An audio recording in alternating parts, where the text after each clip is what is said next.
Welcome to Choose Views with Richard Chew. Get ready to dive into a world of insightful conversations and thought-provoking discussions. As progressives, our job is to have an all-inclusive, full-on assault with all of our players. A show that will focus on moving our political, social, economic, gender, and cultural conversation forward. And all of our players means all of our players. It's Choose Views. And now, here's your host, Richard Chew. Good Wednesday morning, progressives, and welcome to the November 27th, 2024 edition of Choose Views. Yes, we are here the day before Turkey Day, 773-763-9278. You can text us that number, and you can also email us at that number.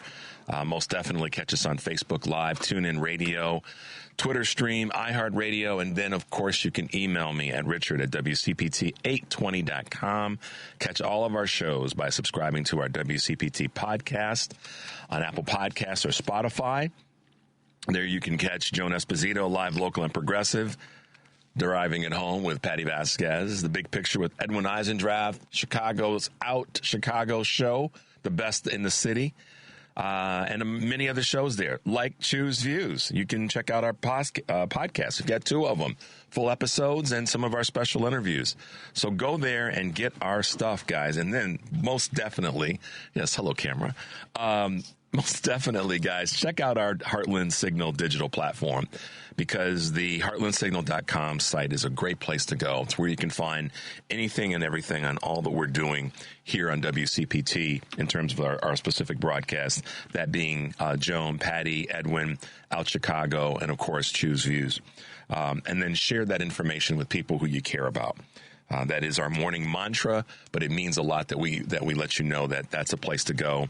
Wherever you are in the country, you can definitely do that. And by all means, make sure to stay tuned for our WCPT progressive lineup, that being the Stephanie Miller Show following me, my radio sister on the West Coast, Tom Hartman Show, Professor of Everything Progressive, live, local, and progressive, Joan Esposito, and my wonderful bookend, Patty Vasquez, Driving You Home. I love my team, and I am always going to make sure that we give them their morning shout out. So here we are, guys, the day before Turkey Day, and I'm excited, and also I guess the best word I can say is I'm encouraged. And I'm encouraged because I know that as we go into the holiday season, there's all kinds of emotions that we go through, whether we're in an election year or not. And my encouragement is that we will pull together, and we will get our wheels lined up to be able to move forward. And it's really maybe there's a few stages, 2 that come to mind right out of the gate. One of them is that I recognize that people have to get right. They have to get their head right. They have to get their spirit, their mind. Everything's got to get right and got to get lined up, because we took a punch to the gut. I recognize that because I felt it too. And as I've said a couple times, I was looking forward to being at this chronological age and being able to literally take a deep breath and go, okay, all right, let's get some stuff done for the country. And that didn't happen. We all know that. And it stinks. There's a bunch of other words that I could use to depict it, but that's the one that's going to come to mind in this particular moment. It stinks. It does, but we don't stink. We still have stuff to fight for. We have actually, because of the popular vote, part of the encouragement for me is the popular vote is how that came down and is coming down is highly encouraging, and it should be. I was talking with Karen Byrne from True Blue Politics about this, who will most likely be with us on Friday, because tomorrow is Thanksgiving. We're going to do a rebroadcast. But I was talking with her about this and a couple other people. And basically, with the popular vote being so close, that says a lot more about us in this race than maybe people are talking about. Because let's be honest, I had a friend say to me that because of the Electoral College, that the process of delivery in America is, since that's what we have, then there's really it only matters to fight for the states that are considered the battleground states, and I don't agree with that, because if that's the case, then that would mean you could eliminate Texas from the conversation and their electoral votes as quickly as you could California.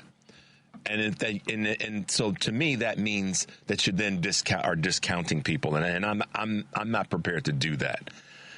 And I will tell you guys, I've heard so many, I haven't heard all, but I've heard so many different things about what the Democratic Party needs to do to go forward. And it needs to do this, it needs to do that. Well, the one thing the Democratic Party needs to do, and those of us who are progressive liberal Democrats need to do, is to remind ourselves that this election, from a popular vote standpoint, was very close. And I mean, close doesn't win. I get that. I've been around a minute. I understand what winning is. But we have to take from that the strength to say, hey, wait a minute. You know, this number of people, and the net number I don't have at hand, but, you know, nearly 70, what are we going to call it? 75 million people said this is what we want. And that's a number that is lower than what they said in 2020 for when President Biden was at the top of the ticket for the full run. But a number of people said this is what we want. And I'm not going to, in my space, allow us to turn away from what that actually is saying. And it is saying more than we're getting credit for right now because of our disproportionate former enslavement way of running this country when it comes to voting. And yeah, I said it. And today I'm going to keep it informative with things that are happening and things we should be talking about. But I'm going to try to be as inspirational as I can today as we leave to go to Thanksgiving weekend, or certainly the Thanksgiving celebration tomorrow. And I recognize all the historical conversations around Thanksgiving.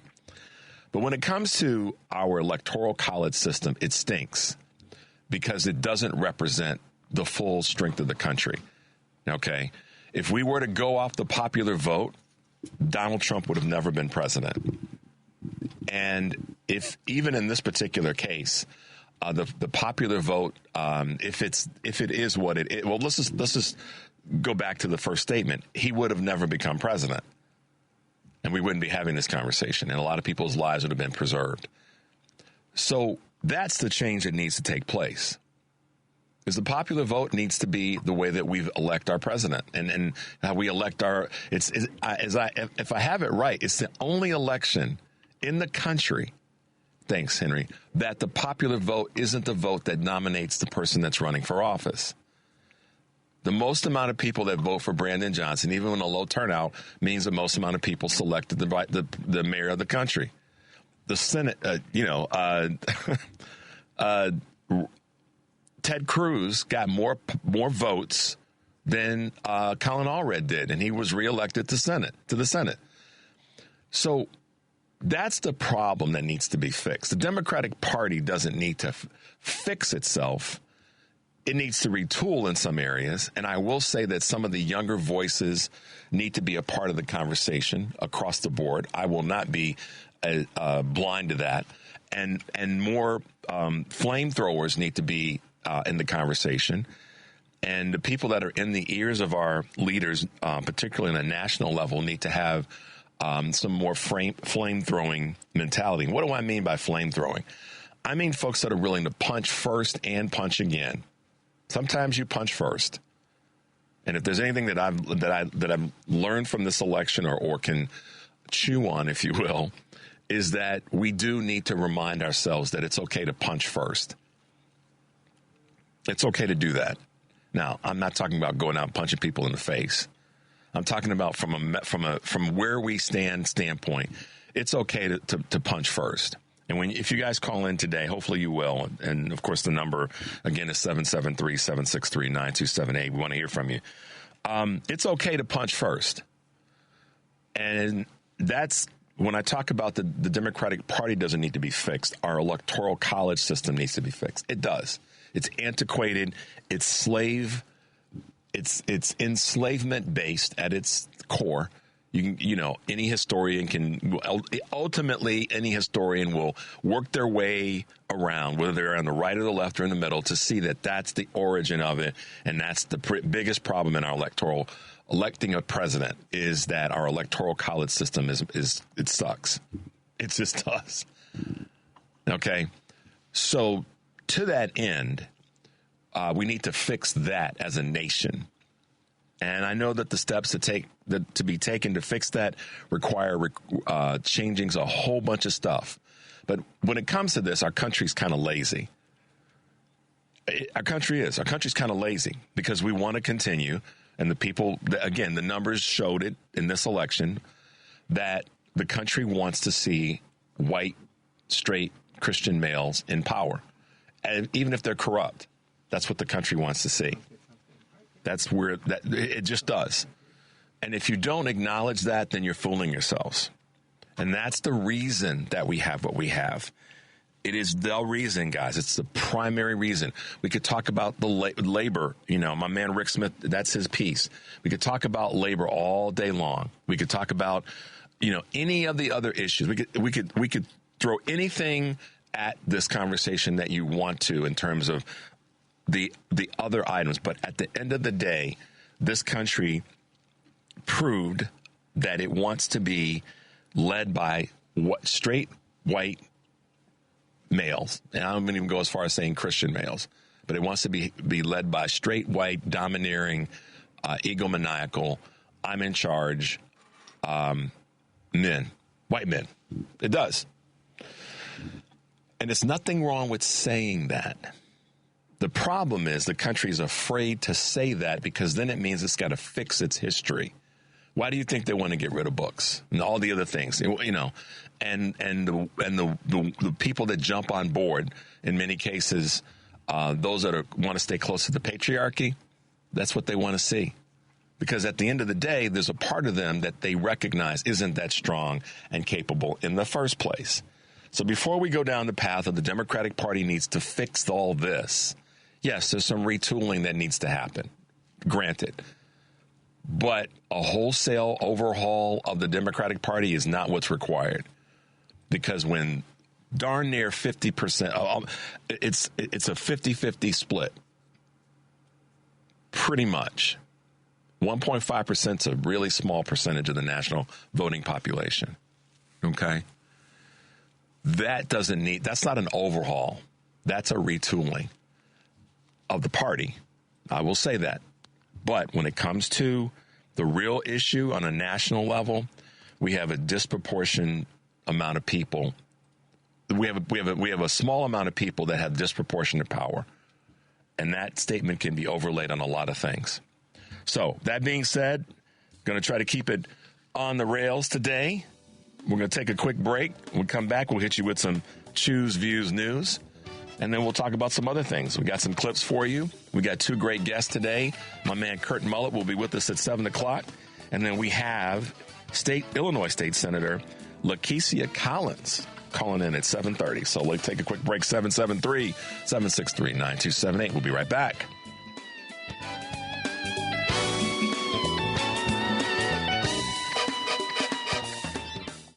You're listening to Choose Views with Richard Chu on WCPT 820, Chicago's Progressive Talk. Hey guys, welcome back to Choose Views, 773-763-9278. So listen, before I hit Choose Views news, I want to ask you guys a question and call in on this one. This is a fun one.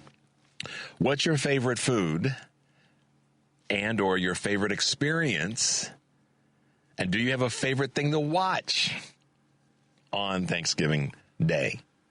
Or this next, 36 hours of hanging out and doing stuff, because a lot of folks are traveling today. So be very, very careful. And I already gave my be prepared comments at the beginning of the week about traveling and what to have with you and what to not do and da-da-da-da-da. You guys heard me cheering you on in that space. But today is a big travel day, so please be careful, y'all. Be ready. Don't leave the house just willy-nilly. Be ready. All right. What's your favorite food and your favorite experience, thing to do, or thing to watch on Thanksgiving, we'll call it this next 48 hours. How about that? All right, guys, let's shuffle on over to some things that are happening in Choose Views news today. Consumer confidence This is a good one, Henry. Ticks up again. Consumer confidence continued its upward tilt so far in this month of November. The Conference Board's Consumer Confidence Index rose to 111.7% in November, up 2.1 points from 109.6 in October, to the highest level in more than a year. I wonder who's been president during that period of time. Question. Separate gauges of present conditions and short-term expectations ticked higher, and people appeared substantially more optimistic about future job availability compared to October, with hopefulness approaching 3-year highs, according to the Conference Board's chief economist. And yes, who's been president during this uptick? The U.S., and this is a big one, guys. I'm going to talk about this maybe a little bit more. The U.S. makes a $6.6 billion bet on Rivian. Electric vehicle startup Rivian Automotive has snagged up to $6.6 billion in funding from the United States government. The U.S. government Department of Energy has granted conditional approval for the loan, which is meant to help Rivian grow its production capability. The EV firm says the money will go toward a new plant in Georgia and producing more mid-sized vehicles. Rivian has burned through cash since going public 3 years ago and hasn't yet reached a profitable level of production. The new Georgia facility should help on that score, turning out up to 200,000 vehicles per year. And I got to tell you, when I saw this article, Henry, I'm thrilled to death about it, and y'all know why.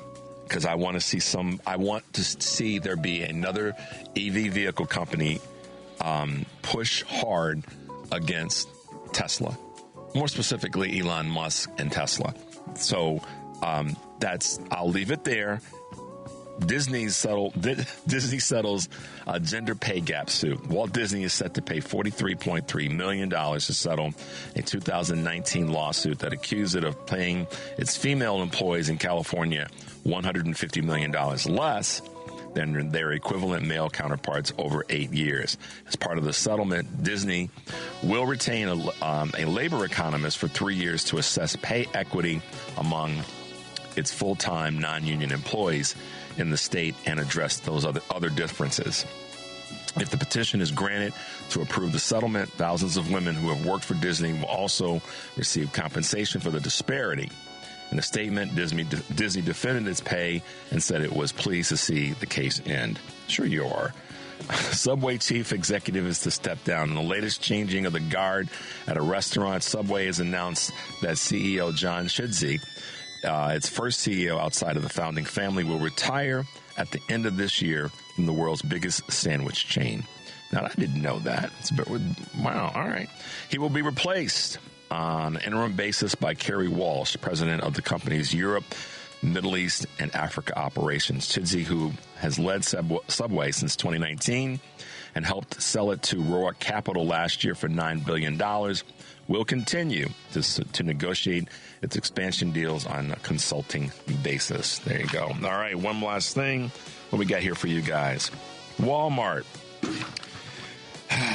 Another reason why I have an issue with this company. Walmart is set to roll back DEI programs. Walmart has confirmed it will curb some of its diversity, equity, and inclusion programs. The country's largest retailer said it will no longer use the acronym DEI in company communications and will wind down the Center for Racial Equity nonprofit that it established in 2020.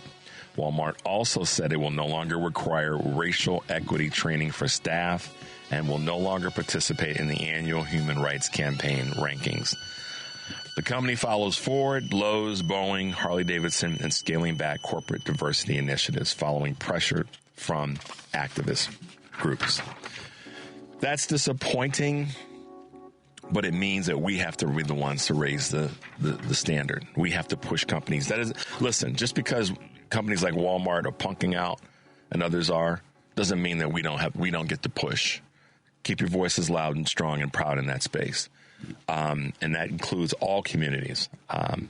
There's a problem when a country has leadership, and I'm not just speaking about political leadership, but has leadership that says that we are not going to do things that will improve our company, and not having programs in place that strengthen diversity, equity, and inclusion means that you're willing to allow for those who are, those who maybe have been ostracized or sidelined or marginalized to be treated with disrespect.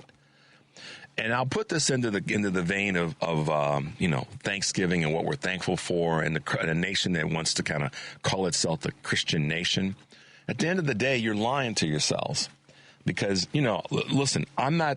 You guys who follow some of the progressive conversations and shows, and maybe listen to Sirius XM and other channels that are out there. In all honesty.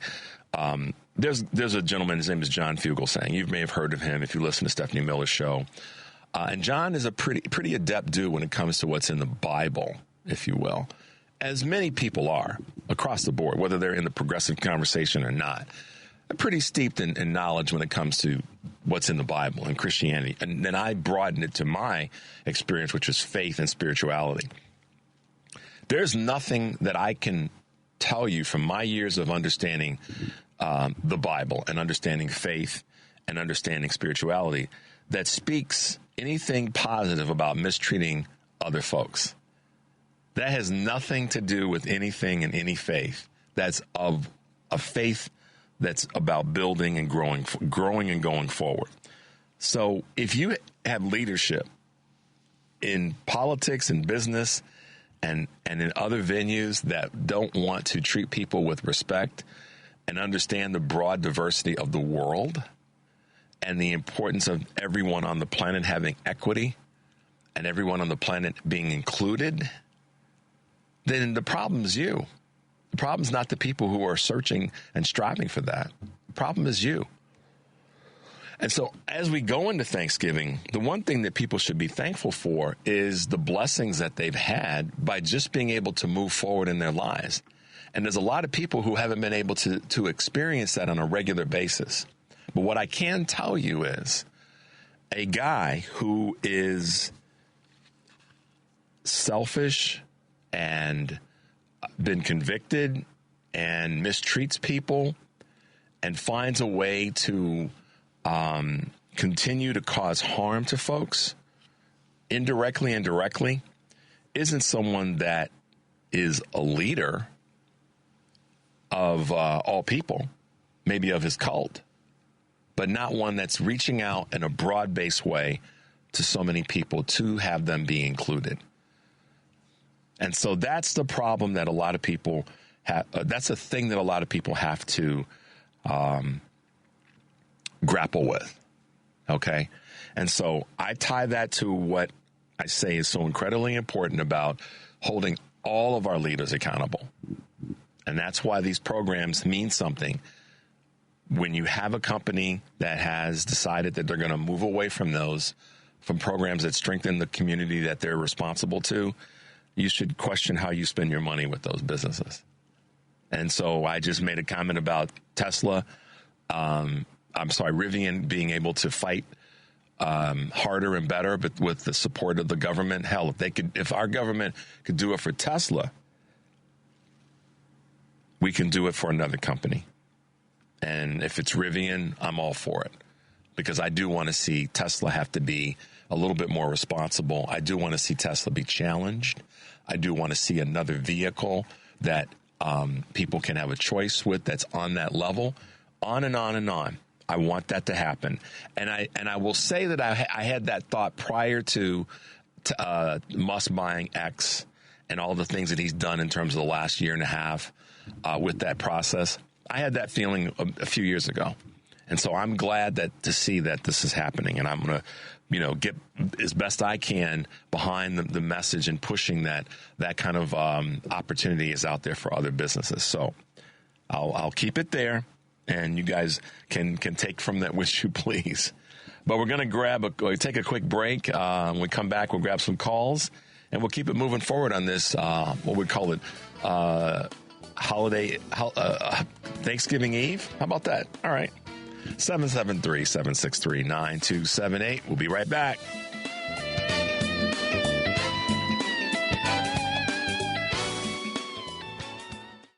It's Choose Views with Richard Chew on WCPT 820, Chicago's Progressive Talk.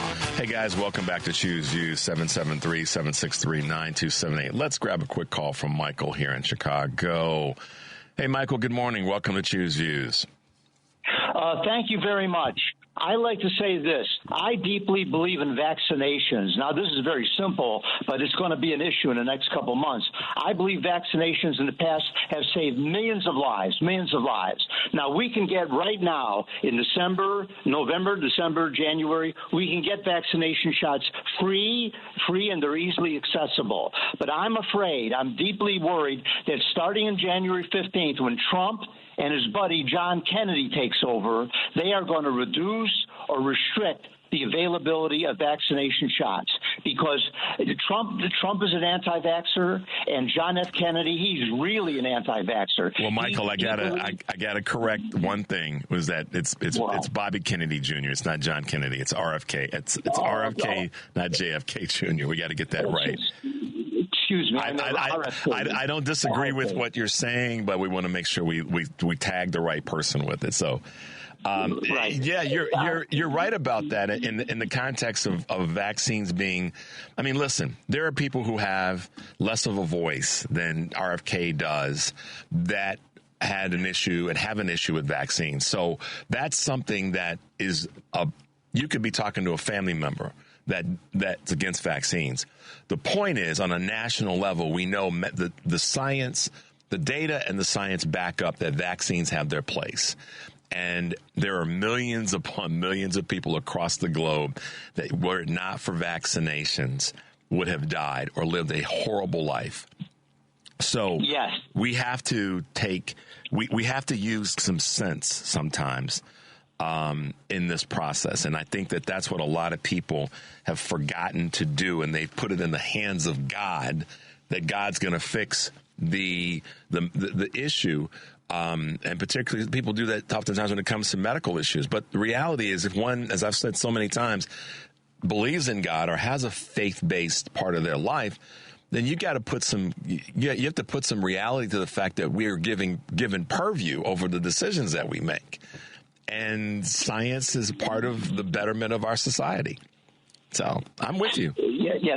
Could I say this? I believe starting in January, Trump and Robert Kennedy, they are going to even charge a fee for the vaccination. That's what I'm worried about. $30 a shot. One of the things that I did say is we can get them free. We can get them free right now. Yeah, and I appreciate you saying that, Michael. One of the things that I mentioned earlier in the week is that, and last week as well, that folks need to, if you have children or if you've got family that has children, grandchildren, nieces that are under the age of 18, and particularly if they're younger, that now's the time to take your children into the doctor if you can for a sort of a preemptive medical review. I just believe that should happen right now, because that's a concern that I have with you, Michael, that these knuckleheads are going to try to do some crazy stuff like that. I do believe They're going to reduce the vaccination program. They're going to reduce it, cut it. They'll say they need the money for something else, Yeah. And they're going to pass a law saying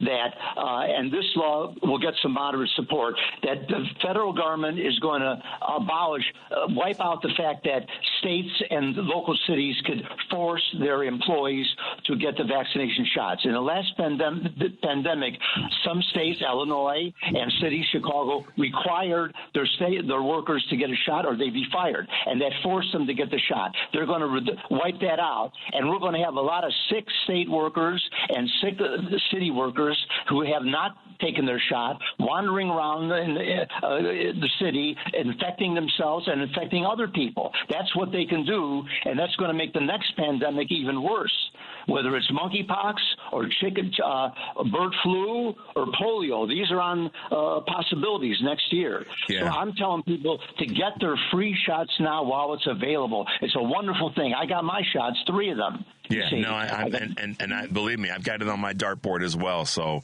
I hear what you're saying loud and clear. Michael, listen, thank you so much, as always, for your information and your contribution to the show. It's greatly appreciated. Thank you very much. All right. Have a great holiday. Be safe.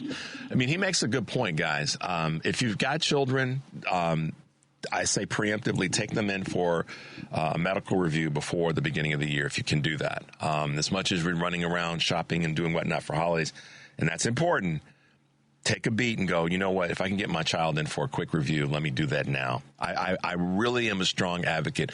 And you yourself need to get into the doctor. If you take a day, try to get in just to get a review. It's not going to hurt you. But I think that right now is probably, because I hear what Michael's saying. I'm not trying to just rush over that. I hear what he's saying, and that's one of the things that's in my list of things to do and prepare for as we go forward. I talked about medical. And in that space, to what Michael said about what the federal government, this new federal government or new administration will try to do, I do see that as a concern. This is the part where I go back to what I was saying at the beginning of the show about that 1.5% variance in terms of the popular vote. So there's a lot of people in states that are red states that are going to be the first ones harmed by the federal government's, the administration's changing of benefits on a medical level, on a financial, all the things that we are hearing that they're going to reorchestrate as it relates to Project 2025. So I'll say this again. In that space, those folks who are we're hearing these reports of buyer's remorse. And those people who are like, oh my gosh, what did I can't believe, the one I've been speaking to the last couple of days, they got to get rid of Obamacare so we can, all have the ACA, and not realizing that you just slit your own wrist. And there's a number of other areas that people are going, wait a minute, how are you going to do that?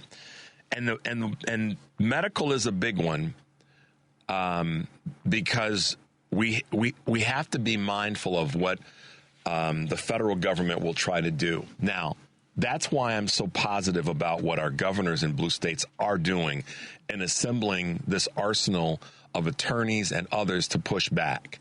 Because listen, I'm not too, I don't know, I won't say afraid. I'm not going to be overly cautious in this next statement. There's going to be some people who are going to, there's going to be some federal people that are going to think that they're going to come into a particular state and cause some harm, and they're gonna face something that they didn't expect.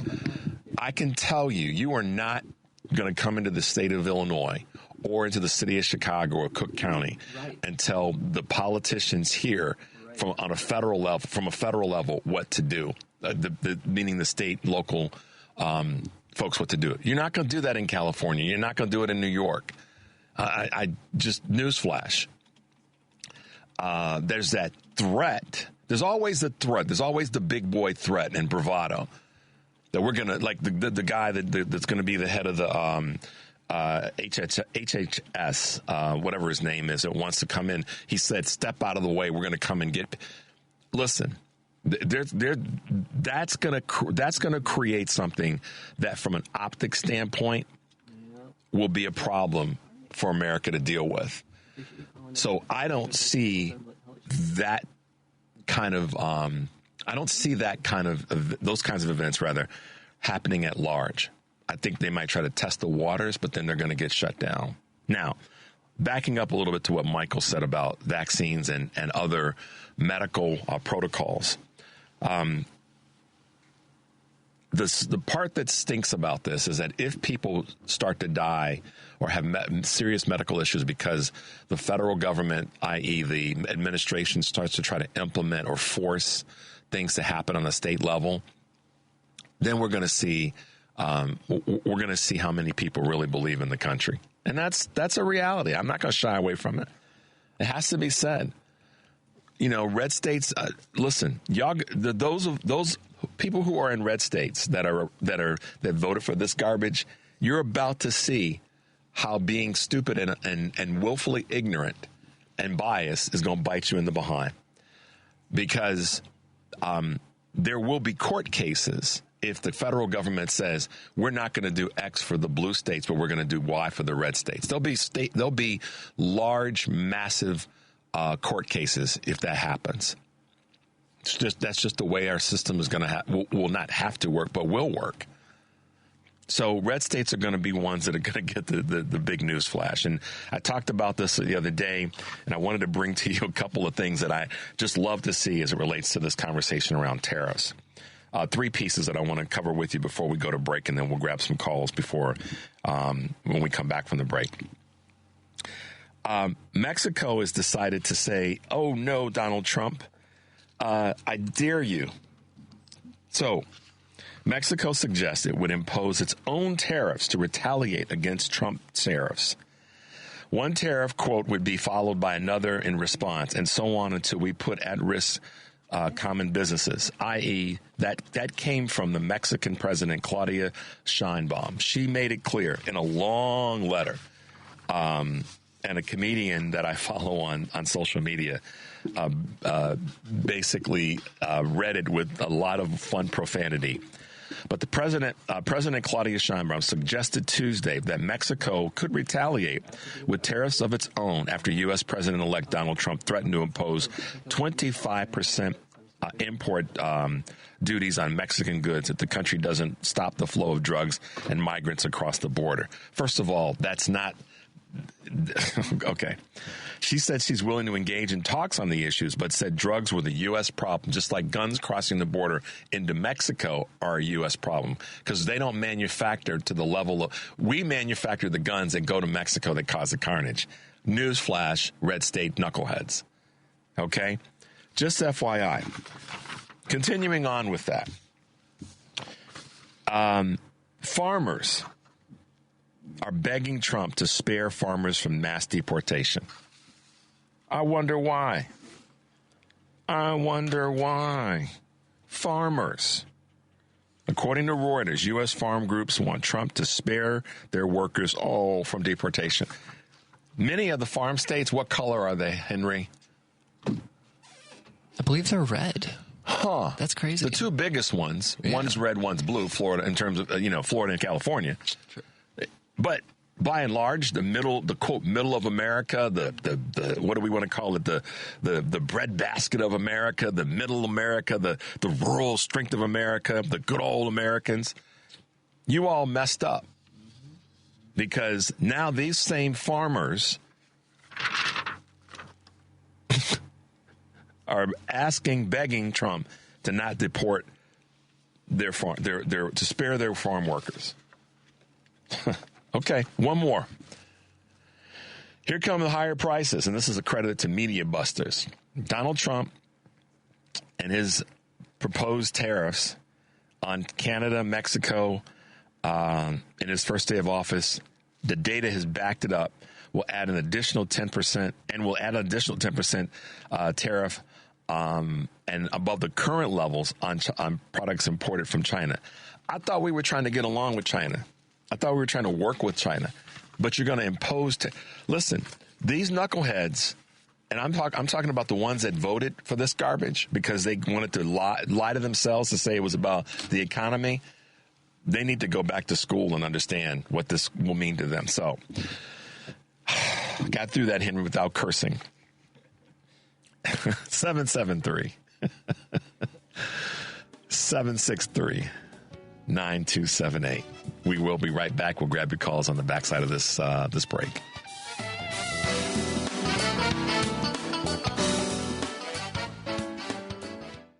Welcome back to Choose Views with Richard Chu on WCPT 820, Chicago's Progressive Talk. Hey guys, welcome back to Choose Views, 773-763-9278. Sometimes I take a breath because I need to take a break because I need to take a breath. Sometimes I take a break because, or I should say a break is appropriately timed because I need to break myself from stepping on curse words. So, all right, let's go to one of our calls. Let's go to our good friend Karen from Chicago. Could it be the podcast girl? Hey, hello. Yeah, I'm gonna bring a swear jar in the next time I come in studio. Well, see, this we can say certain things, but I even try to stay away from that just because, I've got a deep vocabulary. I don't have to always curse. But believe me, I know how to cuss. You and I both. Well, yes, absolutely. Well, I need something to fund my coffee habit. So, yeah, I'll bring that in. And all right, and we'll fill it up. But anyway, yes.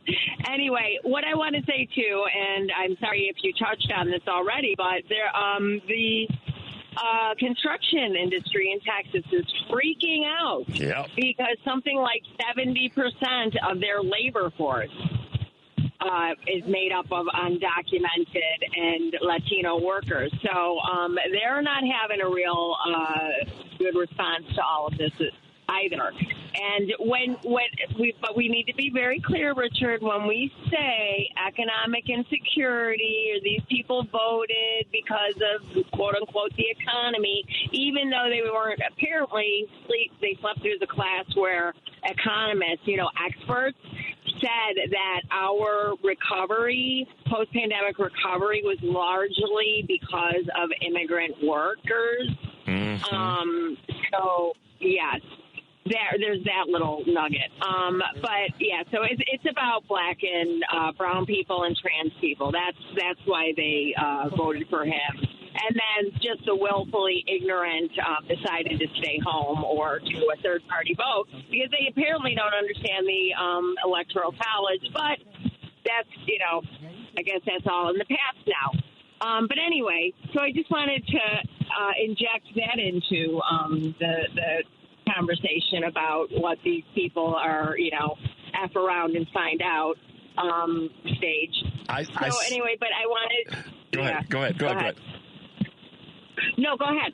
I was just going to say, that's it's a great way of poking, not fun, but poking a little bit of reality into the fact that if you haven't been paying attention and you try to pretend like you voted, those are the ones who did vote based on what they wanted to say was about the economy.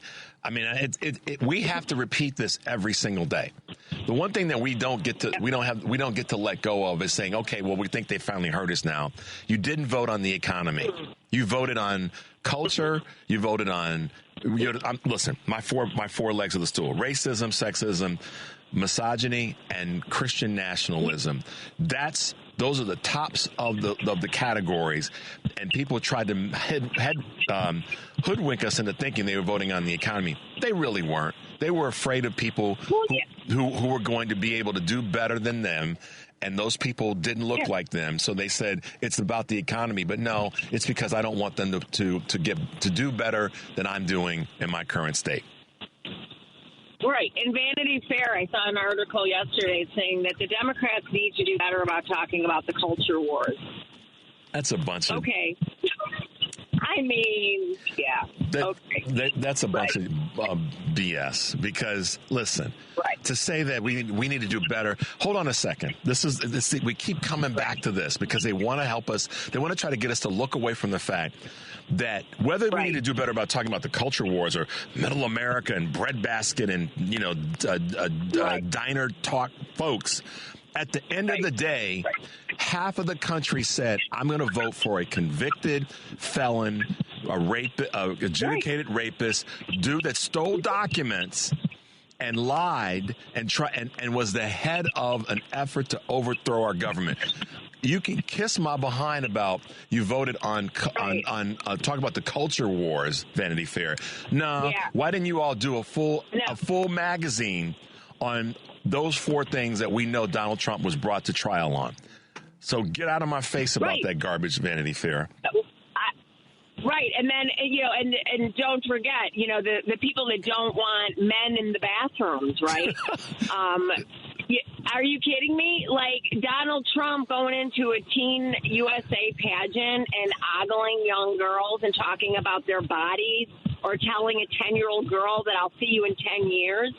Give me a break. I mean, it's disgusting. We have a real problem, a real sickness in our culture. And a lot of it is a lot of rich, white, powerful white men who think that they can do and get away with anything, and it turns out they can, apparently, if your name is Donald Trump. Well, listen, Karen, listen, so, I'm going to give you this, and then I'm going to let you go.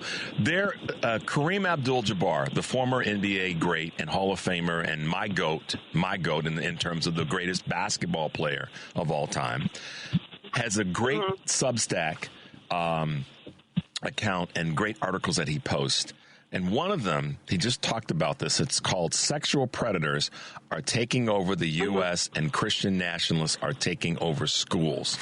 It is a great piece. And y'all should just Google Kareem Abdul-Jabbar, read this. I'll try to have more information on it. But Karen, to your point, you know, we got these freaks, these freakish dudes that are out here saying, oh, it's okay to look at young girls and it's okay to do these god-awful things. And they're getting elected to offices and appointed to cabinet positions. Are you kidding me? That's right. Yeah, or they're doing podcasts and spouting off about, you know, medical things that they have no idea about. Or, you know, and I'm talking to you, Joe Rogan, or, you know, trying to lecture to Ukraine about what they need to do with their war, or, you know, the invasion, actually, right, that they had inflicted upon them. So, you know what? I'm so done. White men can kiss my you-know-what. People like Joe Rogan are afraid to have folks like me on their show because they know I'm going to give them the business. Right. I would dare him to have me and Eric Grant on his show at the same time, and he can have whoever else he wants on 2 on 2, and we will roast him. We will roast him because you know what? You know what I'm saying? I would butter my pop. Yeah, extra butter on the popcorn for that. Let's do it. Yeah, all day long. Eric Grant and I would all day long just burn his house down. So, but he's afraid. But he's that quote fake tough guy that hasn't dealt with the likes of me. Why won't he have a Roland Martin on his show? Roland would roast his behind. Okay. Oh, my God, that would be amazing. Yeah, anyway. But anyway, all right, let you go. That note, all right. Okay, listen, happy Thanksgiving to everybody. Take a break. Enjoy your families as much as you can. And like Richard, like you said, ask the questions. Put the ball in their court. Ask questions if they bring it up. But anyway, love to you, and I know what this holiday represents. Definitely for our indigenous people, a day of mourning. But I am taking the pilgrims out of it, and I am saying that I'm gathering with my family, and I am gathering with my community this weekend, and I am so grateful for all of you, and thank you for having me on again and again and again. You got it, kiddo. I appreciate you. All right, Karen, have a great day today. We'll talk in the next couple days. All right, bye now. Okay. Let's see who we can squeeze in real quickly. Let's give the mic to real quickly to Bill up in Wisconsin. Bill, good morning and welcome to the show. Good morning, Richard. I want to thank you for your straightforward, no-nonsense approach on this stuff, because this stuff needs to be heard. I want to make 2 points. One is the Christian right is neither Christian nor right. And come on, Bill. I was on a chat line and I suggested that people read the Sermon on the Mount. And the excuses I got from the conservative element, the conservative element. The other point I want to make is where I live, there were a lot of Let's Go Brandon signs in yards. And what I would like to suggest people do is get a hold of those signs, put 2 little lines between the BRAND and put it in red letters, FEL in front of the ON. Let's go felon. My man, Bill. I want to thank you for taking my call. Hey, listen, Bill, have a great Thanksgiving and stay safe and love your family, okay? Thank you. You have a good day. All right. Have a great holiday. All right. All right, we're going to squeeze in. Roosevelt, you got the last 2 minutes before we go to break. What's happening? Good morning. Uh-oh. Did we lose him? Doggone it. Roosevelt, are you there? Richard. Okay, all right, start over. You got it. Go. Okay, states' rights. Remember he kept on saying, we're going to leave it up to the states? Yes, we're going to leave it up to the states? Uh-huh. As far as the tariff commerce wars, You see what Mexican president said? Yeah. You're going to put tariffs on our stuff. We're going to put tariffs on your stuff. He doesn't know who he's messing with down there in Mexico. She balled out on him quickly. Like, okay, dude, you want to play it like that, player? I got you. Exactly. I got you. Exactly. And as far as, look, we got our neighbors up to the north. 5%, Richard, of the residents are farm workers. 5%. And I believe there was, I don't know if they're doing this still, but they were flying in people to do the milking and all that stuff. Remember, our neighbors to the north, great cheese. They make great cheese and everything. So the economy is going to suffer for this. You know that. Yep. At both ends. The tariffs. Why? I don't understand. You know, 44 presidents before him, and all of a sudden he gets this fantastic idea of slapping tariffs on everybody. You know, it's ridiculous. By the way, Roosevelt, you know what part of it is? Listen, man, part of it is, this is you and me talking, and I'm going to say it because it's you and me and everybody else that's listening.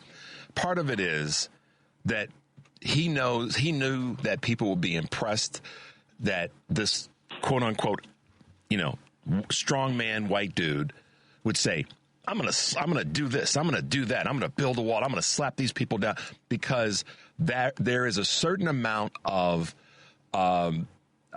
attraction to that. I'm going to do this over here, and I'm going to hurt that guy. I'm going to beat up this guy, and because that's what a lot of people in their heart of hearts want, but they're too damn stupid to realize that they're slicing their own wrist. I mean, it's that simple. We don't have to overcomplicate it. Regular dudes like you and me, it just comes down to that. You know it as well as I do. And Richard, remember, anything he's touched, his own businesses, 6 times he went bankrupt. 6. And we're relying on him to do our commerce and everything. Razor blade across the wrist, my man. Roosevelt. Yeah, thank you, Richard. Big hug. Happy Thanksgiving, man. And I will. Thank you, my man. I'll be back on Friday, man. Thank you so much. Be safe, brother. All right. Bye-bye. Bye-bye. All right, guys, we're going to go to a quick break. When we come back in the 7 o'clock hour, we're going to have our man Kurt Mullet from Hoosier Blue 63 with us, and Senator Lakesia Collins, 773-763-9278. We'll be right back.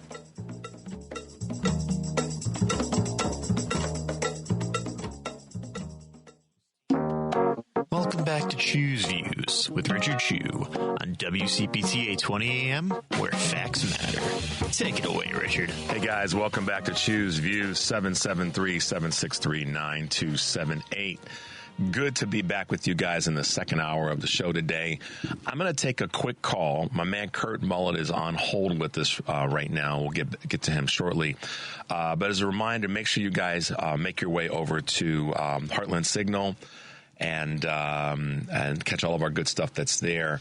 But I'm going to take a quick call from our good friend Farmer down in, is it South Carolina? Is that where you're calling us from?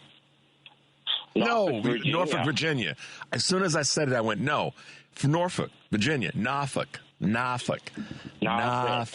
Virginia. Man, good to hear your voice. How are you doing today? Richard Chew, how do you do? I do well, brother. Good to hear your voice, man. What's shaking? Hey, I want to first say happy Thanksgiving to all the democracy warriors out there listening to KCPT, and especially Grandma Azalee. Yeah, she's something else, man. If you the next time you're back up here, and you let me know in advance, I will pull some strings to try to figure out how to get a meeting with you and Azalee and oh God, what's his name? I'm drawing a blank now. But we'll work that out. What's shaking today? You ready for Thanksgiving? Well, I'll be up in I'm coming up in August to shoot a documentary, so I'll definitely take you up on that. Perfect. That'll be great. And if I'm down your way before then, I'll make a point of figuring out how to get together with you. Listen, man. Yeah, thanks for having Karen Burns. Okay, real quick. I just want to I've been meaning to call you. I wanted to call you the other day when Karen was on Friday to talk about the ledge. I'm just going to put it straight to you. Can Dems win with the women at the top of the ticket while the Electoral College is in place? That's a great question. And anybody that doesn't acknowledge that question isn't paying attention. Now, the answer to the question is yes. It's not if so much as how, while the Electoral College is what it is. It's a question of how. because I know for a fact that there were a lot of white suburban women that voted for Trump because they don't really give a damn about the abortion issue. They pretended like they did, but they really didn't. And I get that from very, very reliable sources. Okay, so that was one of the misses there, but that wasn't a miss because of the Democratic messaging. That was a miss because of patriarchy. That's what happened there. And so that largest vote, that 52% of white women that voted for Trump, you know what? There is a group of that women, a subset, that are ticked off at women for ascending. Yep. Hillary caught that same ire. There's a number of women, specifically white women, that are suburban women voters that are upset that they have female colleagues that are not sitting around with them doing the things that they do, whereas they're going off and they've got these great careers. That is a fact. That's not me being biased or hyperbolic or anecdotal. Okay, what you're talking about is an offshoot of the replacement theory. Bingo. And the pink collar workers. Look that up. So that's part of it. So the fix is, believe it or not. And listen, I'm going to speak straight up to people until someone challenges me to say you're wrong and gives me data to back it up. There's a large percentage. Why did 52% of white women vote for Donald Trump? That's the question that's got to be asked before we ask the question, can a woman win with the electoral? And I'm not pinning you down from it, so don't get me wrong, brother. I'm not saying that. No, I'm just saying it's just a fear. That's the question that has to be answered, because let's be honest, man, there is no way in hell that two of the smartest women, most educated, experienced, talented women on the planet, not in America, on the planet, could not have been elected to be president of the United States. If white women had truly stepped up and done their part, then we would have not had Donald Trump as president in 2016. Be damn Russia's involvement. It's because, now, that's hard for people to hear. And in some cases, it's not hard for me to say, but I'm careful in saying it because I want that message to be the first message and first thing we fix. 92% of black women said, that's who I'm voting for because I know that's going to be right for all women. 52% of white women said, nah, we don't really care. We're okay with our patriarchy. If I send my husband off to work and he's going to go take care of us, and that's the way I want it because that's how my daddy told me it should be. And it hasn't changed, Farmer. That's the problem, brother. Shame. That is the problem right there. We could put it in a whole bunch of other places, but until we deal with that, we're going to have this unfortunate wash, rinse, and repeat. Because here's what happened in the 2020 election. 57% of white women voted for Donald Trump. Because so just take that for a minute. 50 more white women voted for Donald Trump in 2020 than they did in 2016. So if you want to know how we fix getting a person of gender or of color or whatever into the White House, we have to fix that problem right there. That's the first one. And a lot of people are going to be undies in a bundle and ruffled over it, but the data doesn't lie. Can't blame it on black folks. Really can't. In part, Hispanic men. No. But at the end of the day, that's the first thing we got to fix. And people talk about fixing the Democratic Party. We got to fix that part first. And across because see, listen, here's what's happened. I've heard people say, well, we've lost the uneducated. Okay, well, then we didn't get educated or raise the number of Listen, there's a reason. There's a reason that they don't want money to be there for funding for college, because if we have an educated community is going to vote for whom? Thank you. Progressive conversations and progressive policies. Exactly. So let's take that away and then have white women in the suburbs that may not be educated or may be slightly educated, but are still ticked. We got to fix that, because why is it disproportionate number of white women in California, Illinois, New York, and other blue states saying, yeah, I'm down with that because I want to be a smart woman out there making things happen. So. Yes. It's just a bitter pill to swallow. It is. You know? It is. So listen, man, this ain't on you, but what your part of the process can be to fix it. is you have to be willing to have that conversation with your family and your friends and your colleagues 100%. that are white women and ask them, tell me why that you would vote in that direction, and get them to talk about it. Because as much as I can point the finger on that fact, we still have to get them to talk about it, to find out what it is that's drawing them to that. And that's then how we fix that part of the problem. I remember, though, when the 1619 project came out, and Nicole Jones, I mean, they just reacted so vehemently against that. And it's like, well, this is just history, guys. Yep. You know? That's right. But, all right, brother, I know you're busy this morning, and thank you for taking my call. I just want to remind everyone we're living in the country we're living in, but that doesn't mean we can't continue to fight for the country we deserve. That's right. That's exactly right. And that's where the work is. That's where the good stuff is. That's what the good, rich cream is right there, is fighting for the country that we deserve to have. All right, man. I'm in it. Be safe this holiday. Love you, Richard Chew. Have a great Thanksgiving, brother. You too, man. We'll talk soon, okay? All right. See you later. See you later. Bye now. All right. We got to go to our man, Kurt, who's been holding. Kurt, welcome to the show this morning. Hey, how are you? I'm good, man. How are you doing? Good. Feeling like I'm walking into a blizzard with an umbrella, man. Well, listen, that's better than walking into the blizzard without one. You got that right. Yeah. At least we got that little bit of help. All right, man. Listen, tomorrow is the take a breath. Is Take the a day. breath. Yeah, I'm gonna take a breath. Tomorrow is Turkey Day. And how are you guys situated for the holiday? You got anything special planned, or just taking it easy? No. We're just staying around here.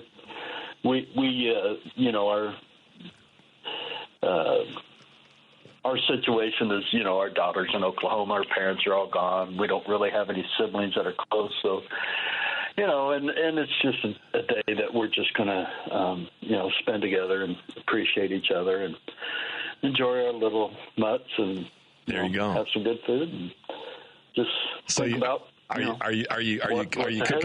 cooking the bird in the oven? Are you cooking it on the grill, or are you just gonna go out and get one that's done? No, we'll do some cooking. I always do some cooking. I'm the cook of the house, so we'll do some cooking. Excellent. We haven't even really decided what we're going to have yet. So hey, we're laid back, man. Let me tell you, I'm a laid back dude. So that's always great to hear. Well, you posted some great stuff this week. I know we were going to talk a little bit about Thanksgiving and what that means and all, but I think that one of the things that I got from some of your posts this week is that it really is about connecting, and it's about staying, being honest about what's going on in this environment that we're in. We know that we have to be. We owe that to ourselves first before we talk about it publicly, is to be honest with where we are and how we're feeling. But I've noticed that, I've caught a tint in the post that you put out. There's been that normal, wonderful Hoosier Blue 63 sarcasm, but it's also been tinged with or a little bit of, hey, we have to move forward, and we have to be able to do that. We have to be able to speak truth, and then we can move forward. I've gone through stages since this election. I've gone through the anger and the rage and, disbelief and, just can't understand how people that I know in my life and that I've shared my life with could vote the way they have voted, and other Americans that I don't know, And so I've gone through that and everything. But the last week I've kind of sat back and I've thought about things quite a bit. And I'm not a highly educated individual, okay? I'm not somebody that's going to sit back and just rattle off stats of what happened in 1978 or, that's not me. I know things, but that's just not where I come from. But I do know enough to where, I understand. Here's where I'm coming from, Richard. Let me explain it to you this way. The Republicans have had a plan since 1974 when the Heritage Foundation was founded, okay? It's a 50-year plan that they have finally brought to the pinnacle. They've reached the mountaintop, and they're imposing it on American citizens right now. And we're going to find out what this is all about. Whether we like it or not, it's happening. Yep. And people are going to get hurt. And our democracy is on the brink of destruction, okay? I mean, I don't think people understand how close we are. And I look back at us Democrats, and it's not that our message is wrong. It's that the way we're delivering it, and the way we're putting it together, and the way that we're reaching people with it, that's wrong. Mm-hmm. We don't really have a national plan. We don't really, we had some great ideas, and we talk about all of these wonderful things on a national level, but we've not done the footwork in our local communities where we've got to start. And I've had some conversations with some people locally. I had a great one yesterday. I spent almost 2 hours with a guy that has been very active in our Democratic Party here. And I'm not going to go into too much detail because hopefully there's some stuff I can reveal to you in the future about what I'm going to start doing. But it really starts in our community. We have to change the mindset of people. We have to educate people about what our message is and who the Democratic Party who we are and what we are about, that we are about equal. We're not baby killers, okay? Mm-hmm. We are so much more complex than that and so much diverse than that statement right there, okay? But this is the impression, and this is what, people think of us when they hear the word Democrat, and we have got to change that. We have got to show people that throughout our history and educate them. It's been the Democratic Party that has done the things in this country, has done the lifting, has done the legwork, has done the hard lifting in our country to give people the programs and the things that have improved their lives. And, after the civil rights movement and the women's rights movement, what happened? The white guys in the conservative right said, no, wait a minute. We're not doing this. Yeah. We're going back to where we were before because we like it when it was before, when we had control of everything. And so that's where all of this has come from. So until we get together and build our community first and then go forward, we're just going to be paddling up the wrong direction, okay? I mean, we're just not going to get anywhere. So one of the things that I think has to happen in that space, and first of all, thanks for sort of illuminating that. That's why I said we don't have to rebuild the party. We have to retool some of the elements of it. And some of it is... Mm-hmm. I'm not going to. Our brand is a great brand. For those who say the brand is our brand is a great brand. When you stand for the things that you just talked about and all the rest, that's a great brand. Part of the messaging, is we have to understand the intersection of something here. The fact that we don't have the outlets that are required to make sure that our messaging is in front of people constantly, that's the problem. In and of itself, that is the problem, because let's be honest, Kurt. Yes, there are people who feel like they weren't talked to or talked with, but that's because of the distribution of the message. Not that the message was a bad or wrong message, or that the brand is a bad or a wrong brand. It's because of the way in which we applied the message to the people that needed to hear it. If there's one thing that I got from a friend of mine who is a branding expert, I had to back away and finally let my brain sort of think about some of the things that he said. It's not that our brand is bad and that our message is bad. It's the message getting through to, like you just said, the people who didn't or may not have gotten it. Now, that's notwithstanding all the racism, sexism, misogyny, and Christian nationalism. There's that group that we have to figure out, and I think that the answer is this. The retooling of the message, okay, in part. But the real thing that needs to happen is we need to control the channels, literally, where the message is coming from and who's getting it. So, for example, I think it's way past time that those who call themselves progressive liberal Democrats that have, for lack of better words, uber wealth, need to come together and say, we have to own the vehicles or create vehicles that are going to get the message that Kurt Mullet is talking about to the people that need to hear it. And if we don't do that, we could have the greatest message out there. And if we don't have the car to drive the message to those people that you just talked about, then we are gonna be paddling in circles. And so that's part of it. I think that's a big part, bigger part of it than we give credit to. Yeah, I agree with that 100%, and that is a huge part of it. But speaking for myself in my community, people around here think the election is over and all this.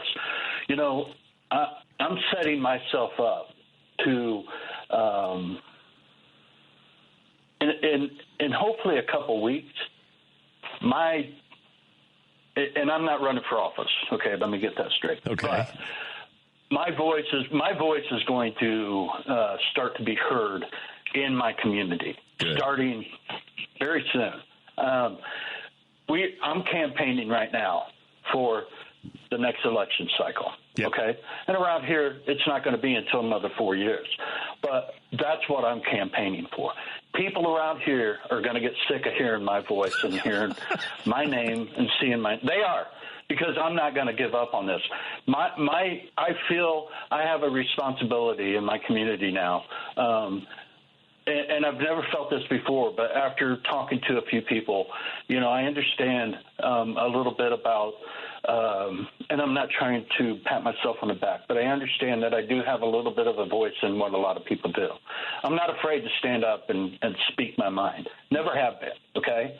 And I'm not afraid to take on issues, whether I'm right or wrong. I will open up a conversation and have that with you. And if you can prove me wrong, kudos to you. But you better be prepared for me to, show you my point of view. To defend your position. That's what I'm going to do. Yeah.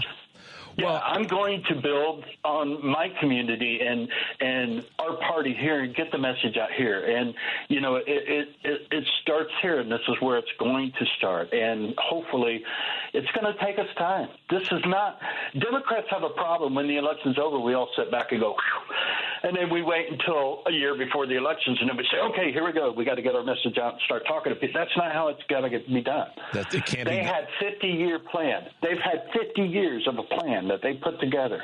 Yeah. And they methodically have put it together slowly, piece by piece, and this is where we are at. And it can be changed. Our fault for being asleep. And I would completely agree with that. One of the things that I have said, and Eric Grant, who I host of the family meeting, have said for a long, long time, is that is the challenge. Problem, challenge, issue, whatever word is going to be the right word when it comes to the Democratic Party and Democratic messaging, if you will, is that, an election comes and goes and then people go back to doing what they were doing and not paying attention and we've been saying these issues are still there. Pay attention, y'all, wake up, whatever you want to call it. So yeah. I applaud you because, listen, one of the things that you and I have in common is we recognize that these things are not going away unless we lean into them really hard and make sure that they go away. So that's kind of, I'm not running for office either, but I am definitely going to, like you, be a catalyst for the voices that know that they need to be heard and that we need to talk about, not just talk about these issues, but talk about them in a way that says our message, our solutions are better. They're more inclusive. They involve more people. They make more sense. And here's why. And so the sharpening of the tool that you're doing now to be able to pierce through and get to people is what a lot of us need to do across the country on a local level, because as we build that local strength and that local consensus, that's when we start to make the change that's lasting change, because it gets down to the root. My wife talks about this all the time. If we're doing yard work, and this is where we are, we've got to get down to the root. If you're going to pull out the top, it's going to grow back again. So what you're doing is getting down to the root of the matter and saying, doggone it, I'm going to plant some better seeds here. And that does have to happen. I 1,000% agree with you. And I'm along for the ride, man. Yeah. Yeah. Well, I know you are, and I appreciate it. And I'm so grateful that you, invited me into your bus to take a ride. It's been an inspiring thing in my life to happen, especially at this time. I've spent my whole life working and retired, had my own business and all that, and was searching for something to do. And I truly feel like I've found a calling, and the reason that I need to do this. There are things that I need to do, and again, I'm not trying to pat myself on the back, but education is what needs to be done with our party and with people. I went to a meeting last week. I told you a little bit about it, and I was the only male in a room of about 30 people. I was the only male. And you want to talk about some deer eyes looking at me when I started talking. I mean, it just, it's just education that has to be done. People are just unaware of so many. People don't know what woke means. People don't know what CRT means. People don't know what DEI means. There are so many things that people just completely don't understand. They only know what they've been told they are. They're bad words. That's right. And that needs to be changed. So, Well, change agents we are, Kurt, and you and I are going to be in this fight for a long time. I'm so excited about being able to be partnered with you, both with what we do here on the show and other things that we're going to be doing in a peripheral way to do exactly what you just said. Mm-hmm. That's sharpen the tool, get down to the root, and help people have a better understanding. If it's educating, if it's informing, whatever the words are, I'm shouldering up with folks like you to make sure that we do that, because that's how we win this back. That is, newsflash, y'all. That's how we win this back. Appreciate that, man. I'm scared and nervous, but at the same time, I'm excited and I'm rejuvenated. I've got a mission on my hand, and think about when you get scared and concerned, and this goes to everybody. And then I'm gonna let Kurt go. Let me just leave you with this, man.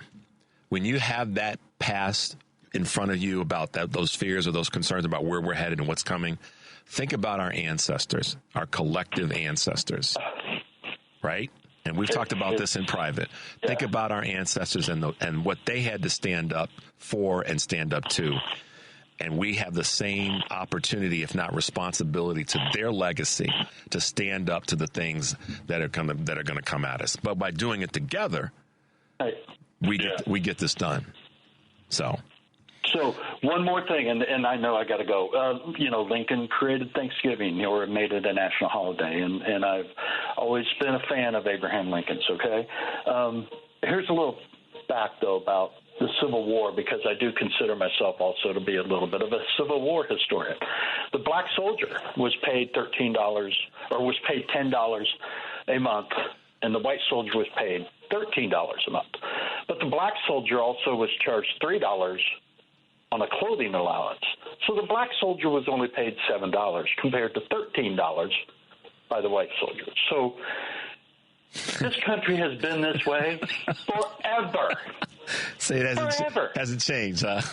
It hasn't changed. And the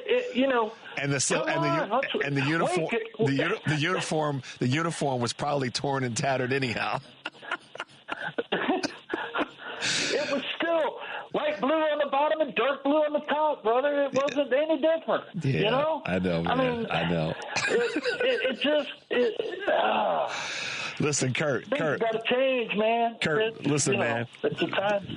Deep breath, brother. We got this. But it's the information that you're talking about, the education that you're talking about, that has to be at the top of the list. Happy Thanksgiving to you and your family. And hey, you too, man. You and Ann have a great time and enjoy it. And we're going to have some scalloped potatoes, man. There you go. Kurt Mullet, y'all. Kurt Mullet from Hoosier Blue 63. Thanks for being with us this morning, man. Have a great day and happy Thanksgiving. You too. Take care. Bye now. Bye-bye. All right, guys, quick break. When we come back, we've got Senator Lakesia Collins with us, talking it up here on Choose Views. 773-763-9278. We'll be right back.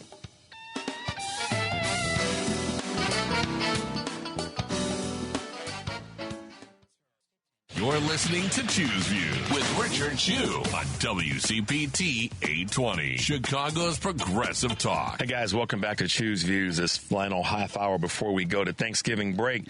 Listen, guys, it's always great to have someone that is a local Chicago person that's, you know, been a union leader, been a voice when it comes to the Get Out to Vote effort, a founder of an organization, Future Fighters, that's really leaned in with labor and really made sure that the folks in Illinois are represented by a fighter. And with us, we have one of our own state senators from the 5th District, Lakesia Collins. Good morning, madam. How are you today? Good morning. I'm doing fine. How are you? I'm doing great. It's so good to have you with us this morning. And sorry you had to wait a couple minutes. We had that commercial and we had one of our regular guest callers on earlier. But thank you for being with us this morning, and just kudos to you for all the work you've been doing. My goodness, I mean, you know, I don't want to embarrass you, but good gosh. Oh, man, it's been a journey. It's been a journey. It always is. Well, thank you for being with us, Senator Collins. Listen, right out of the gate, the question that I'm going to ask you that I'm sure lots of people have come to you with and have been asking you about is after this, you know, general election and all that's happened and all that, how are folks like you that look like you, black women in America, how are you faring?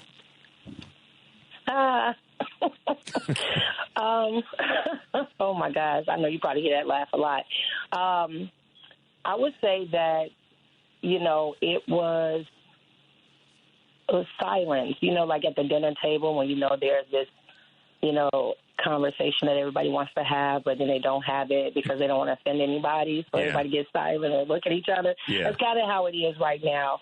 Feeling a disappointment, a feeling of, just feeling hopeless because we understood how important this election was.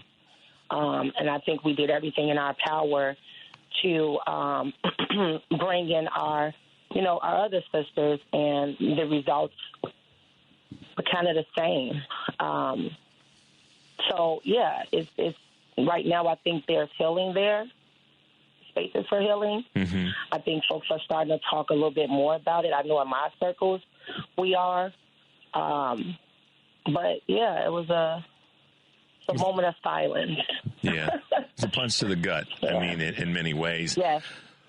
Yes. But to your credit and to so many women like you, and I heard you say our other sisters, and I know what you mean in that space. You have been a fighter all your career.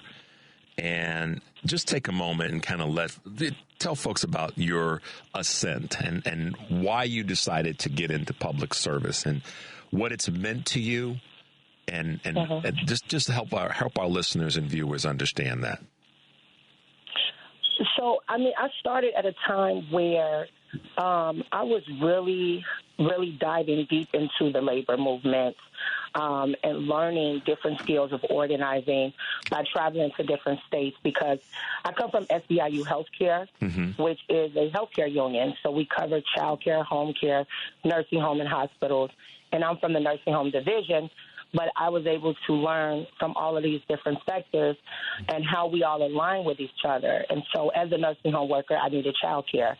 When Ronald was when Ronald was in office, I lost my child care because of the way he changed the format. I remember that. So I struggled even harder, right? And then I lost another job. I had 2 jobs because I could barely make ends meet.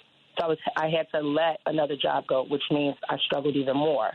And so, just having that impact of being a nursing home worker, not being able to pay my rent on time, not being able to make ends meet, working a job where I'm taking care of other human beings and having a love for it, because my grandmother, she was paralyzed on one side. She had a chronic illness. And I remember as a young girl, helping to assist her get dressed for dialysis, helping her get dressed for her surgeries and things of that matter, bringing her food. It was the same thing I was doing as a young adult, but I was also raising kids. And I was also working a job that was like on demand. I was also working 16 hours, right? You were working. But I grew up in my labor union, right? I understood the importance of worker power. And so I was hungry to learn more about what that meant. And so, my mentor, Shaba Andrich, and believe it or not, Alderman Desmond Yancey, who actually brought me out on my first internship, they saw something in me. And so they opened up a lot of doors of opportunities, and I stepped right on in. And one thing Shaba told me was that it's always the one that has to lose the most, that mom who has everything to lose that always takes the risk. Mm-hmm. And so I've been known as a risk taker. I've been known as somebody who always looked at things outside of the box. And so I just kept working, kept building my way up from a member, steward, executive board member, staff person. And then I worked a lot on political campaigns, which gave me more insight on how to work the field. And then one day in 2019, I was approached by one of my other mentors asking me if I wanted to run. And I had every doubt in my mind. I said, I have tattoos. I'm not married. I'm not perfect. I can barely pay my bills. I don't have a college degree. And my mentor said, you're the perfect candidate. You're the perfect candidate, because we need someone with a lived experience, someone who wasn't born with a silver spoon, someone who can really connect to everyday people. And because I was so versatile, because of my upbringing, living in diverse communities, I just had a different vision of what I wanted to see in the district when I was a state rep. And I just went for it. I was scared. The party didn't support me. I didn't have any personal ties to anyone. So my union made me work harder. They were like, you've got to knock these doors. You've got to ask people for money. Because, look, when you don't come from money, you're not used to asking folks to give you this large amount of dollars.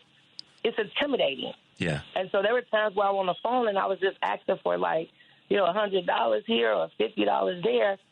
But I was up against, folks who were well connected, had no idea if they were going to come out with more or have all of the support. I just went in a little bit blindsided, but, I didn't have any fear because I knew that every door I was going to knock, I was going to tell my own story and not allow anybody else to tell it for me. That's kind of how I, got in. And when I got in and seeing things for myself, it made me fight even harder. Well, listen, I wrote down something that you said, everyday people. One of the big conversations, and to the person that the mentor that said you're the perfect person. One of the conversations that's out there right now, and I know you're hearing it, is that the Democratic Party isn't talking to everyday people. Well, doggone it, you're one of those folks. You ran for office. You didn't have a college degree. The spoon that you had was dusty and rusty, and and you just said, no, "Wait a minute! I have a message for folks that are like me and maybe not like me. That's about bettering the people in my community, my immediate community, and the concentric circles of other communities." And I like how you put that because it sounds like your eye was on the future prize of getting things done for more people, and you just kept fighting. You've just kept fighting. Now that you've gotten there, I'm hoping that you spread your wings a little bit in the conversation about we still have a lot of fighting to do. Would that be fair to say? Yes, we have a whole lot more fighting to do. And what I've noticed is that back when I was more younger, working my way up. I was in that moment where the Karen Lewises, was organizing thousands of teachers, marching alongside them downtown, where there was a lot of, people in the street rallying for 15. I literally went to New York with my mentor, Shaba, and it was only me, him, and another staffer, and took that blueprint, brought it back to Chicago, when others said, we'll never see 15. This is stupid. Folks didn't believe in it. And we worked and worked and worked. And look how that kind of moved throughout the country, right? Because we made it more than just about, fast food workers. We made it about healthcare workers. We made it about, everybody who fit under that umbrella. And that's how I always thought about things. I continue to think that way. How can we take something that most people would look down and say, oh, it's just for this one class of people, when actually it's a domino effect. It affects all of us. So how do we get them involved, even if it doesn't impact them directly? Maybe they've never worked in a nursing home before, but they have a loved one, they have a friend. Yep. So this actually matters to you, too. It should, because one day you will be there. And that is a message I always said to other nursing home workers whenever we were doing, a bargaining fight. I will always tell them, you want to change the way nursing homes operate now, or would you like to live in one under the same conditions one day? Wow. And it always works because people saw that vision. They saw what we were working under, the environment, the conditions, and the treatment, and they said to themselves, no. And so they will immediately sign up to get involved, right? Yep. Because those are things that I thought about at night. Yeah. Would I want to live in the same environment that I have to work in? So why not change it now? To, one, improve the lives of those seniors that are there, but also for those who will be there in the future. Yeah. And so I see this work as that way, too. That's so powerful, and it leads me to a question in terms of what you see as the future of healthcare in Illinois and the rest of the country. Ooh. Well, right now we have a lot of more work to do. Mm-hmm. I think that everybody has the best intention when it comes to, policy. Everybody is coming from a different place, I would say. Mm-hmm. And oftentimes we leave out the voices that are, unheard. And one thing I know about voters, about everyday people, constituents, is that people want to be seen and heard. And when they're not seen or heard, we have an election result like we did on November 5th. Yeah. And so when it comes to health care, I think that there's a lot of red flags there, a lot of concerns being had, a lot of need and demand to change within the time so that we don't see a decline in one or the other space. I'll go a little bit deeper. So we're going to see a rapid advancement in artificial intelligence. What does that look like for the everyday worker who is in that field right now? Because when I think about healthcare, that's a contact one-on-one. Yep. I want another human being that can relate to me, interacting with me, versus having a robot, right? Yep. Because you cannot duplicate emotion or that feeling of warmth with another person, right? And then we're going to see an increase in patients, Mm-hmm. Right now, we're seeing a lot of the baby boomers kind of decline, but then you have that other wave of generation that's coming in, right? You're going to see a development of different models. We're already doing that right now with, iChart, MyChart. It's so many different things that they're doing right now to prepare. Mm-hmm. But then I've been hearing a lot of concerns from providers where, their concerns is that they're not getting their reimbursements back in time. And so I think we're going to see even more of a less payment for providers when this new technology starts to dominate the field. And so if we don't work on solutions that are, I would like to say, how can I put this? It's like you're preparing not for the next 5, but the next 20 years. Yeah. We cannot do short-term repairs. We have to think about the long term and what does that look like, because AI is taking over. Technology looks cool. Everybody gets hyped up like, oh, my gosh, that's so good. But what does it do to jobs? Yeah. What does it do to patients? What is that going to look like to the field for labor, right? Yep. We're not thinking about that. I mean, I hear them talking, but I don't really see the action behind it. The long term. And so it does worry me. Correct. It really does worry me. But we need folks that are going to be thinking about the long-term solutions. What does that impact look like in the next 20, 30 years? And are we equipped and ready for it? See, this is the reason you got elected. Henry's here in studio. Well, a lot of people don't like when I talk like that in the space I'm in, but I just let the ones with the degrees do all the talking, and I just sit back and just look at the wall and see all the color flap on there like, Henry's nodding his head and kind of blushing like, yep. It's the quiet. It's not most of the time, the quietest person in the room is the one that has all the power, or at least the understanding. But that is what you just said in the last couple minutes. That's why you got elected, because you get it. You understand on the ground what people are feeling and thinking about, and how to articulate that to your constituent, to your community, whether it be in your immediate district or throughout the entire state. And that's one of the things that I'm really proud and excited about for you and your political future, which I hope that we get to be a part of, because you're not just an up and coming star. You are in that star category now, just expanding and spreading your wings so that more people are impacted by your great message and work. I'm going to ask you to give folks a little bit of a send-off for Thanksgiving. What is your message to folks as we go into this Thanksgiving weekend and into the greater holiday season? Yes. I would say that, this year is going by so fast, right? I mean, yesterday was January. Today is November 27th. I think folks should really have just a moment to reset, recharge, love on each other, make amends with those who you probably haven't talked to in a long time. I think that in the next couple of years, we got a big fight on our hand. And a lot of the times we hold on to things that we can't change. We hold on to things that kind of, weigh us down. And we have to be ready and prepared for what's coming next. I don't like to talk about talking like a doomsday form, but I would say that energy could be spent on organizing.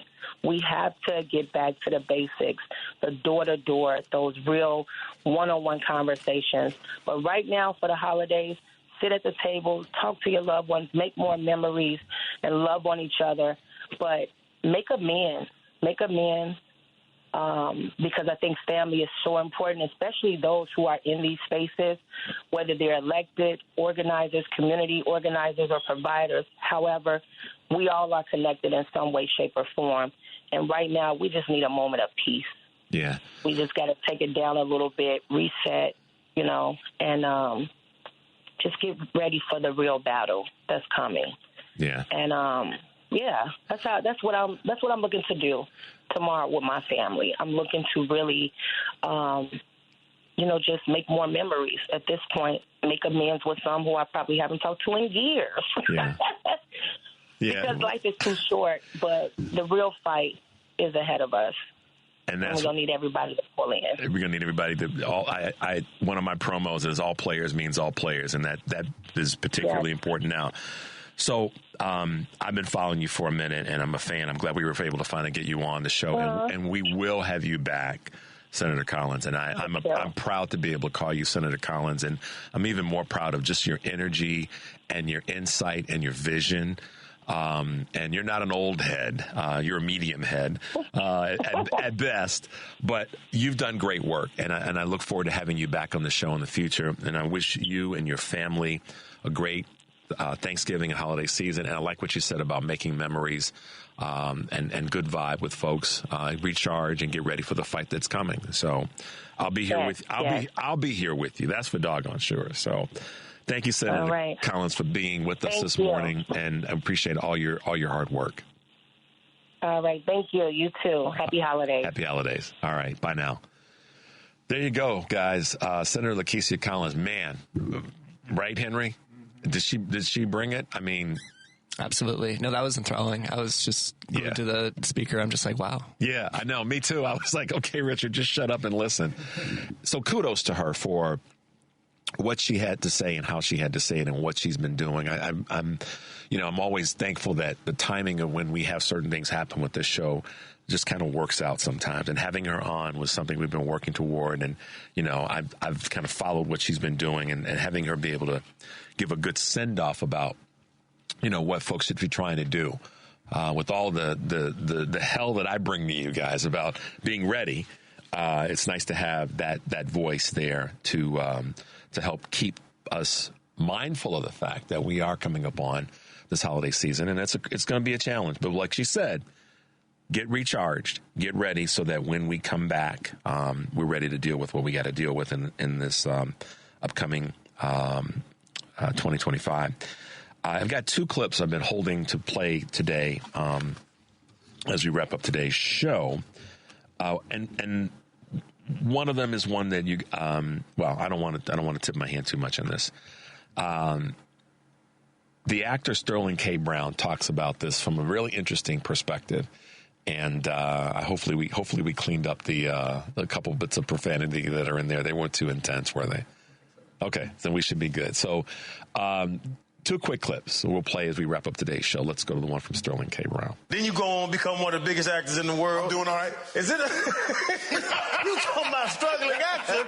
I don't think your ass ever struggled. It don't seem like it looking at the resume. Okay, so when I graduated from NYU, Stanford, with the Pell Grants that Brown had at that time, I left Stanford University, which was around $25,000 a year, owing $12,000 total. So Uncle Sam hooked your boy up at that time. Go to NYU, got a full ride there, but you still have to take out loans just to live in New York City. You defer. You guys don't know anything about deferments or anything like that. The way like regular people like pay for school when they done, they ain't got no money. You Negroes just paid it off. You have to like keep pushing off when you can pay these things back until you got some income coming in. My prayer to God, chant, was, can I make a living doing what it is that I went to school to do? I said, God, I don't want to wait tables. I don't want to bartend. I don't want to temp. If I can just make money doing this thing that I love, I'll be happy. And the first job I got was a small play.